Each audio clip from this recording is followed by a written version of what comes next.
Welcome everyone. आप सभी का स्वागत है हमारे यूट्यूब चैनल हिंदी शिक्षा संगम में। आज मैं फणीश्वर नाथ रेणु द्वारा रचित मैला आंचल उपन्यास, जो कि बहुत ही चर्चित उपन्यास है, एक आंचलिक उपन्यास के तौर पे इसके बारे में बताऊंगी।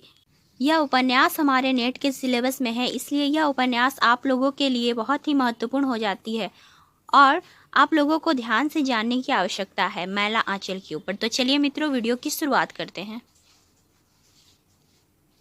मैला आंचल फणीश्वर नाथ रेणु। यह फणीश्वर नाथ रेणु का सर्वाधिक प्रसिद्ध व महत्वपूर्ण उपन्यास है। यह उपन्यास 1954 ईस्वी में प्रकाशित हुआ था। इसमें पूर्णिया जिला, जो कि बिहार में स्थित एक जिला है, उसके मैरीगंज गांव की विस्तृत तथा समग्र कथा इस प्रकार कही गई है कि अंचल ही नायक बन गया है। इसमें उद्देश्य अंचल की समस्याओं को प्रकाशित करने का ही रहा है। हालांकि उद्देश्य रचना प्रक्रिया में घुला हुआ है, ऊपर से चिपका हुआ नहीं दिखता है। इसमें अंचल की सुंदरता और कुरूपता दोनों का गहरा चित्रण किया गया है। जातिवाद, अवसरशाही, अवसरवादी राजनीतिक मठों और आश्रमों का पाखंड भी इसमें दिखाया गया है। खास बातें इसमें है कि मैला आंचल से आंचलिक उपन्यास लेखन परंपरा का आरंभ माना जाता है। मलेरिया सेंटर की जमीन का क्षेत्रफल 1 एकड़ 10 डेसिमल है। गांव का नाम मैरीगंज है। भौगोलिक स्थिति रोहतहट स्टेशन से 7 कोस पूर्व कोसी नदी का पार करके है। गांव का नाम अंग्रेज अफसर W.G. मार्टिन ने अपनी दुल्हन अर्थात अपनी पत्नी मेरी के नाम पर रखा। मलेरिया सेंटर मिस्टर मार्टिन के जमीन पर बना था। नवाबी तरबन्ना कोसी के किनारे किनारे बहुत दूर तक ताड़ एवं खजूर के पेड़ों से भरा हुआ जंगल है। इसे ही नवाबी तरबन्ना कहते हैं।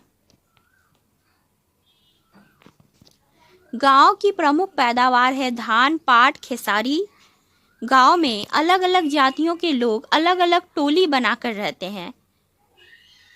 जैसे टोली अर्थात कोई कुम्हार टोली है तो कोई वाल टोली है, विभिन्न प्रकार के टोलियों में विभाजित है। स्वयं को श्रेष्ठ दिखाने की होड़ रहती है। राजपूत टोली के लोग कायस्थ टोली को कैथ टोली कहते हैं। गांव की अन्य जातियों के लोग मालिक टोला कहते हैं। कायस्थ टोली के लोग राजपूत टोली को ही सिपाहिया टोला कहते हैं। मठ में सुबह बीजक शब्द का वाचन होता है। चंदनपट्टी नामक गांव में हुई सभा में बालदेव, बावनदास एवं चुन्नी गुसाई 3 ने सुराजी में नाम लिखवाए थे। सुराजी पद से आशय स्वराज चाहने वाले कांग्रेस के सदस्यों से हैं। ज्योतकी नामक चरित्र तुलसी जी की चौपाई का उल्लेख करता है। नदी चली भरी उतराई, जस थोड़े धन खल बौराई। शूद्र।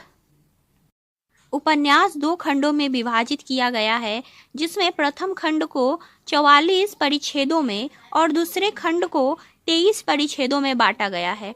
नीचे महत्वपूर्ण परिच्छेदों की चर्चा की गई है। पहला खंड के परिच्छेद 11 में सुरंगा सदाब्रीज की कथा का जिक्र है। खंड के परिच्छेद 15 में लौरिक या कुमार विजयभान है एवं विद्यापति नृत्य का जिक्र है।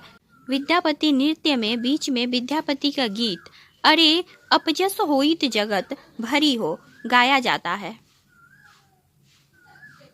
परिच्छेद 24 में भवभूति की रचना के पात्र माधव मालती का जिक्र है। परिच्छेद 27 में पंत की कविता भारत माता का जिक्र है। भारत माता ग्राम वासिनी, खेतों में फैला है श्यामल, धूल भरा मैला सा आंचल।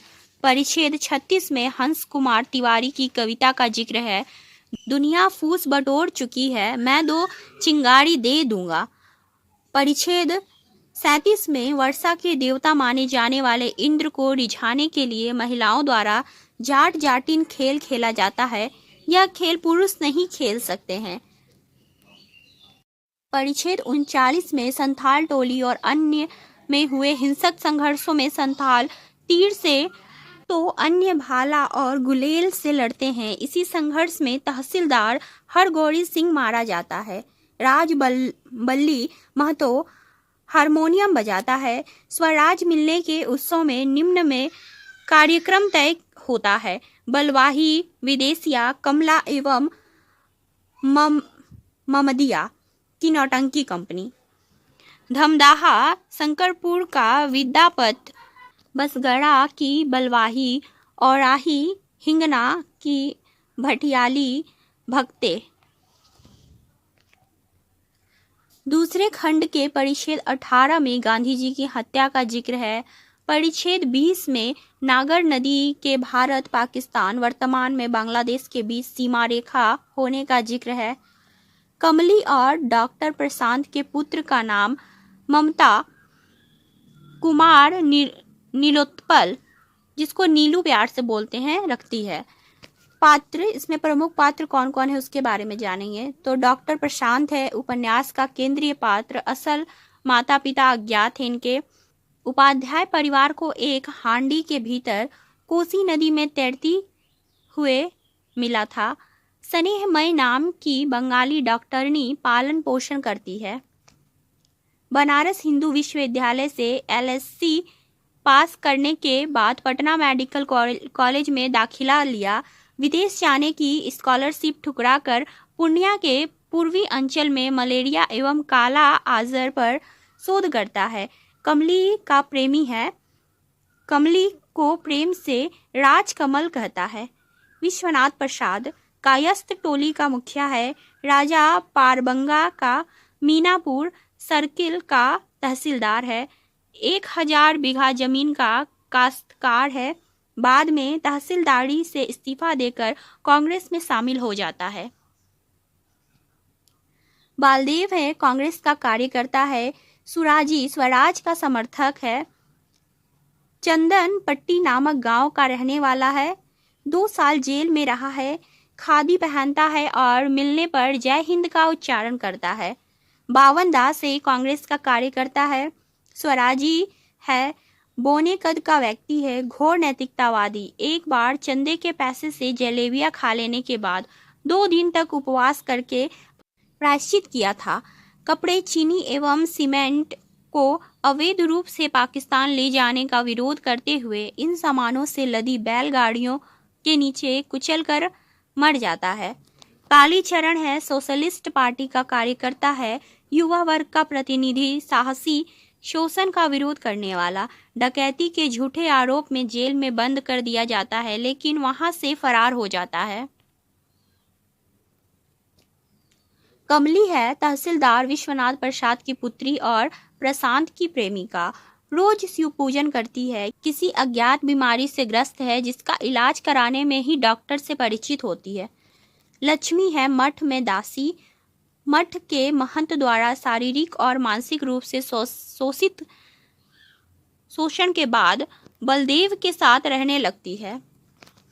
महंत सेवादास है, मैरीगंज के मठ का महंत है। पहले बहुत ही ज्ञानी साधु समझा जाता था, पर लक्ष्मी दासिन को लाने के बाद से लोग बुरा भला कहने लगे हैं। प्यारू है, डॉक्टर प्रशांत का सहायक है। पहले रोहतहट स्टेशन में एक होम्योपैथी डॉक्टर के यहाँ 5 साल नौकरी कर चुका है। रोंदी बूढ़ा है, 3rd जेंडर है, दही बेचने का काम करता है। चाल चलन और बोलने का तरीका औरतों की तरह है। लड़सिंह दास है, मठ में आचरज गुरु के आने का संदेश लेकर आता है, परंतु लोभ में आकर महंती पाने की कोशिश करने लगता है। सुमृति दास है, बेतार की खबर उपनाम से जाना जाता है। तहसीलदार विश्वनाथ का रोटिया गवाही की रोटी खाने वाला है। पार्वती की माँ है, अधेड़ उम्र की स्त्री, जिसको गांव वाले डाइन मानते हैं। हीरू नामक चरित्र द्वारा इसी शक में इसकी हत्या कर दी जाती है। चलितर कर्मकार है, क्रांतिकारी है, सोशलिस्ट पार्टी का सदस्य भी है। बम, पिस्तौल और बंदूक चलाने में माहिर है। चुन्नी गोसाई है। बलदेव और बावन दास के साथ सुराजी बना था, बाद में सोशलिस्ट पार्टी में शामिल हो गया था। गौण पात्र में है रामदास, ठाकुर राम कृपाल सिंह, खिलावन यादव, ज्योतिषी काका, मंगला अभारनी, फुलिया, राम पियरिया, वसुदेव, तहसीलदार हरगौरी, डब्ल्यू.जी. मार्टिन, सोमा जट, खलासी, रामकिशन बाबू, नीलोत्पल, राम नारायण, उधोजी भगत, राम बरन केथरी, सतकौड़ी, उचित दास, गंगा प्रसाद यादव, सनिया मरमू, राजो लक्ष्मी दास, नारद दास, कलश महतो, गांधी जी, पंडित नेहरू, राजेंद्र प्रसाद, देवनाथ मलिक, सोनाई यादव, मंजू महतो, जालिम सिंह, हरकू तेली, नागा बाबा, भोला बाबू आदि। कथा वस्तु है इस उपन्यास का, मैरीगंज और उसके आसपास के क्षेत्र में घट रही घटनाओं के साथ साथ रेणु उस समय के भारत में घट रही घटनाओं और उस घटनाओं पर ग्रामवासियों की प्रतिक्रिया भी दर्ज करते हैं। गांव जाति के आधार पर कई टोलों में बटा हुआ, जिसमें आपस में प्रतिस्पर्धा और बेमनस्य व्याप्त है। राजनीतिक रूप से भी सक्रिय पात्र उपन्यास में है। बलदेव जहां कांग्रेस का कार्य करता है, वहीं कालीचरण सोशलिस्ट पार्टी का है। देश की राजनीति के अतिरिक्त गांव की अपनी राजनीतिक भी चलती है।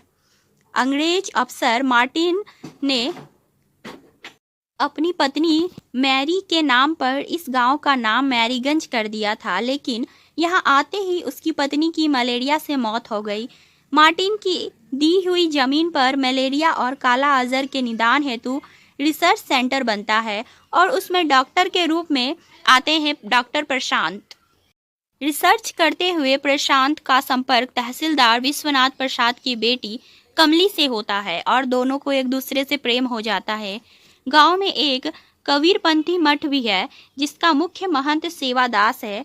50 वर्ष की उम्र में सेवादास दासी बनाकर लक्ष्मी को मठ पर रख लेता है। महंत लक्ष्मी के साथ जबरन यौन संबंध भी बनाता है और वह भी तब से जबकि वह 15 साल की ही बच्ची थी। इस तरह रेणु धर्म के नाम पर होने वाले कुकर्मों की पोल पट्टी भी खोलते हैं। बालदेव और बावन दास कांग्रेस के कार्यकर्ता और स्वराज के इच्छुक हैं। दोनों महात्मा गांधी के अनुयायी भी है।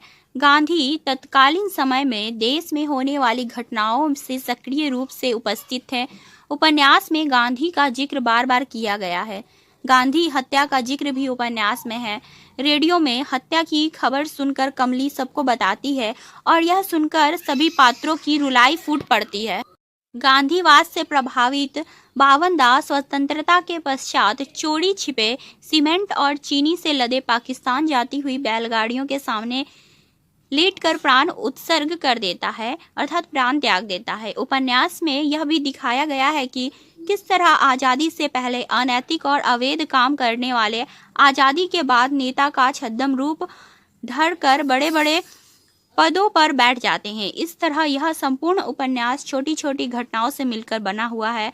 कुल मिलाकर अंचल की समस्याओं का परिचय देता है और गांवों में परस्पर राग द्वेष, छोटे छोटे षड्यंत्र, जातिवाद, अफसरशाही और अवसरवादी राजनीति के दोहरे चरित्र को दिखाते हुए मैला आंचल हमारे सामने आता है। तो ये थी मित्रों मैला आंचल पे वीडियो। आशा करती हूँ कि आपको ये वीडियो पसंद आए। वीडियो पसंद आए तो वीडियो को लाइक शेयर करें और चैनल पे नए हो तो चैनल को सब्सक्राइब करें। मिलते हैं एक अगले वीडियो में नए टॉपिक के साथ। तब तक के लिए धन्यवाद।